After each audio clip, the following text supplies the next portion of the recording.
ఉద్యోగులు ఆంజనేయులు సార్ కూడా వేదికపైకి వచ్చి టెంకాయ కొట్టవలసిందిగా కోరనైనది. ఆంజనేయులు సార్ వేదికపైకి ఎక్కవలసిందిగా కోరనైనది.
జగిత్యాల అని చెప్పేసి తెలంగాణ రాష్ట్ర సాధనకై తెలంగాణలో ఉన్నటువంటి ఎందరో వీరులు ప్రాణాలను త్యాగం చేసినటువంటి సందర్భాలు ఎన్నో ఉన్నాయి మన ముందు.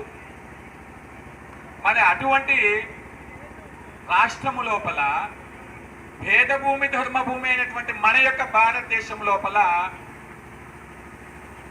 స్వతంత్రం వచ్చాక కూడా మన యొక్క ప్రాంతాలలో మాత్రం ఎటువంటి మార్పులు రాలేదు. ఈరోజు అంటా ఉన్నాము హైదరాబాద్ అంటున్నాము, కరీంనగర్ అంటున్నాము, నిజామాబాద్ అంటున్నాము, లాస్ట్కి జగిత్యాల అంటున్నాము. మరి ఈ వేదభూమి లోపల హైదరాబాద్లో హైదర్ ఎవరు, కరీంనగర్లో కరీం ఎవడు, నిజామాబాద్లో నిజాం ఎవడు? ఈ యొక్క జగిత్యాల లోపల మనమందరము బాగా గుర్తుంచుకోవాలి. ఈరోజు సంఖ్య తగ్గి ఉండొచ్చు. స్వామి వివేకానంద ఆ రోజు చెప్పాడు, మందలో ఒకటిగా కాదు 100లో 1గా బతకమని చెప్పి. 100 మంది ఇక్కడ ఉన్నటువంటి వాళ్ళని చెప్పేసి నేను భావిస్తా ఉన్నా.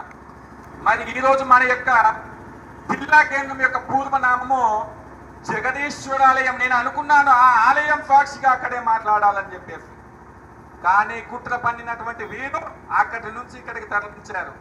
కానీ ఆ యొక్క జగదీశ్వరుడు మాత్రం చూస్తూనే ఉన్నాడు. మరి జగదీశ్వరాలయాన్ని జగిత్యాలగా మార్చినటువంటి వైనం ఎవరిది అని చెప్పేసి ప్రశ్నిస్తా ఉన్నాము. ఈ రోజు జగిత్యాలలో ఉన్నటువంటి ప్రతి హిందువు కంకణం కట్టుకోవాలి.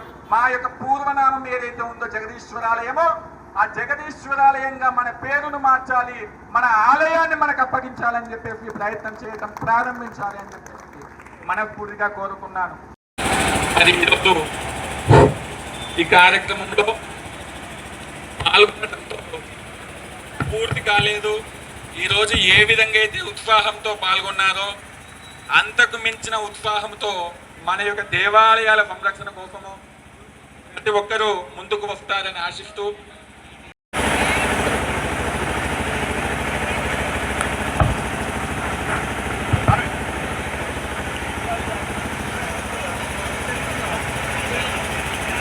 హలో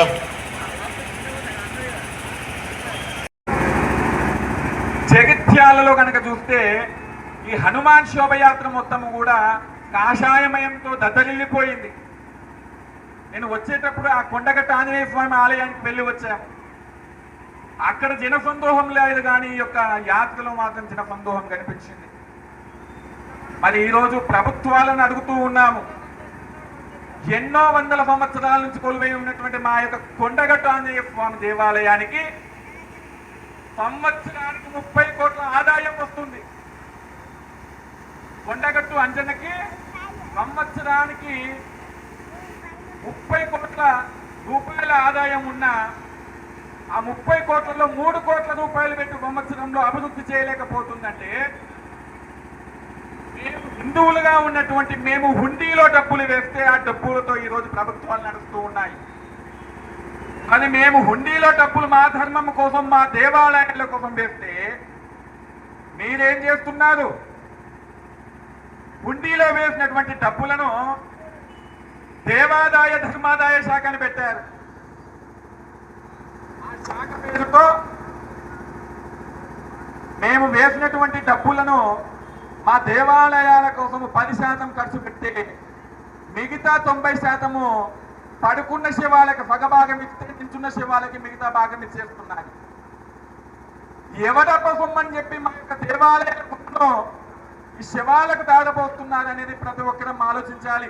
అందుకే మనము నాటి నుంచి కూడా ఈ రోజు వరకు హుండీలలో ఈ యొక్క ప్రభుత్వాధీనంలో ఉండేటువంటి దేవాలయంలో 1 రూపాయి కూడా వేయకండి అని చెప్పేసి నినదించాము. ఈరోజు చూస్తూ ఉన్నాము మన పరిస్థితి. ప్రతి నెల 7వ తేదీ వచ్చిందంటే మాత్రం తిరుమలకు బారులు కడతా ఉంటాం. మనం 7వ తేదీ వస్తే తిరుమలకు బారులు కడతాం. కానీ ఇదే మన గ్రామంలో ఇదే నడివొట్టున ఆంజనేయ స్వామి ఉన్నారు. మరి ఆలయాన్ని మనం వెళ్తున్నామా లేదనేది చూడాలి. ప్రతి ఒక్కరము కూడా బాగా గుర్తుంచుకోవాల్సినటువంటి విషయం ఏమిటంటే గుండె పని చేస్తున్నంత కాలము ఈ యొక్క దేహం బాగుంటుంది. మన గుండె పని చేస్తున్నంత కాలం ఈ యొక్క దేహం బాగుంటుంది. గుడి పని చేస్తున్నంత కాలము దేశం బాగుంటుంది. అటువంటి ఈ యొక్క కమ్యూనిస్టు నాయకులు కానివ్వండి, మిగతావంటి నాటి నుంచి నేటి వరకు మన దేశం మీద ఎన్నో దాడులు జరిగితే ఆ యొక్క చేసినటువంటి ప్రతి దాడి కూడా ఎక్కడి నుంచి ప్రారంభించారంటే మన యొక్క దేవాలయాల నుంచే ప్రారంభించారు. నాడు ప్రారంభమైనటువంటి దేవాలయ దాడులు నేటికి కొనసాగుతూనే ఉన్నాయి. అయినా కూడా దాడులు మాత్రము జరగటం లేదు, ఆగటం లేదు. ఈరోజు మేము భావిస్తూ ఉన్నాము, జగిత్యాల జిల్లాలో పేరుగాంచినటువంటి కొండగట్టు అంజన్న దేవాలయాన్ని వచ్చే సంవత్సరంలోగా అభివృద్ధి చేసి చూపించాలి. అలాగే ఈరోజు ఈ యొక్క కార్యక్రమాన్ని చూస్తూ ఉంటే అనిపించింది,